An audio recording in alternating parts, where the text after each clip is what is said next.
ঈদ মানে খুশি, ঈদ মানে আনন্দ, আর সেই ঈদ আনন্দ ভাগাভাগি করতে শহর ছেড়ে গ্রামে আসে মানুষ। আজকের এই ভিডিওতে আপনাদের সঙ্গে তুলে ধরবো আমার গ্রামের ঈদ উদযাপন। সকাল 7টায় ছিল আমাদের ঈদের জামাত, আর তাই সকাল সকাল রেডি হয়ে বের হয়ে পড়েছি ঈদগাহ ময়দানের উদ্দেশ্যে। পরিবার প্রিয়জন নিয়ে একসঙ্গে ঈদগায় যাওয়ার মজাই কিন্তু আলাদা। যারা মিচিং থাকে তাদের প্রতি অনেক বেশি খারাপ লাগা কাজ করে। এখন যাকে দেখতে পাচ্ছেন এটা হচ্ছে আমার আব্বা, এবং তার হাত ধরে আছে আমার বড় ভাইয়ের ছেলে।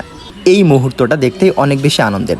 যারা পরিবার প্রিয়জন ছেড়ে প্রবাসে থাকে তারাই বুঝতে পারে পরিবারের প্রতি ভালোবাসাটা কি জিনিস। তো সে সকল কথা আর না বলি, আপনাদের সঙ্গে শেয়ার করি আমার গ্রামের ঈদ উদযাপন। হয়তোবা মিষ্টির দোকান দেখে আপনারা হয়তো চমকে গেছেন, এমনটাই হবার কথা।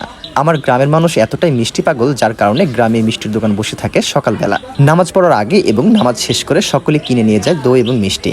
তো এখান থেকে বেশ কিছু ফুটেজ নিয়ে চলে যায় ঈদগাহ ময়দানের উদ্দেশ্যে। আমাদের ঈদগাহ রাস্তাটা, সেই সঙ্গে ঈদগাহটাও সুন্দরভাবে সাজানো হয়েছিল। ঈদগাহ গেটের সামনে বেশ কয়েকজন অসহায় মানুষ বসেছিল, তাদেরকে কিছু টাকা দিয়ে ঢুকে পড়লাম ঈদগাহ ময়দানের ভিতরে।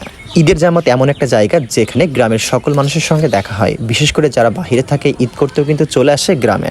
গ্রামের মানুষের সঙ্গে ঈদের নামাজ আদায় করার মজাটাই আলাদা। তো কিছুক্ষণ ঈদের জামাতের জন্য অপেক্ষা করতে করতে সময় হয়ে যায়, দেন নামাজও শেষ হয়ে যায়। তো নামাজ শেষ হয়ে গেলে সব থেকে গুরুত্বপূর্ণ একটা পাঠ হচ্ছে কোলাকুলি, আর এই মুহূর্তটা আরও বেশি আনন্দের। তো ঈদের নামাজ শেষ করে চলে আসে বাড়িতে। রান্না হয়েছে সেমাই, সেই সঙ্গে ছিল হচ্ছে দই আর মিষ্টি। এটা খাবার পর খাই হচ্ছে আমার পছন্দের খিচুড়ি, সেই সঙ্গে মুরগির মাংস।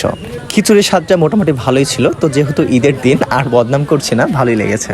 আর এখন যাকে দেখতে পাচ্ছেন এটা হচ্ছে আমাদের ছাগল, এটাকে কোরবানি করা হবে। তো ছাগল কোরবানি হয়ে গেলে গরুর মাংসগুলো ভাগ করা হয় এবং আত্মীয় স্বজনদের মাঝে বিলিয়ে দেওয়া হয়। এভাবেই আজকে আমার ঈদের দিন কেটে যায় সকালের দিকে।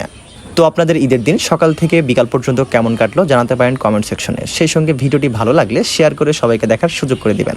আর যারা এখনো পর্যন্ত আমার পেজটি ফলো করেননি অবশ্যই ফলো করবেন।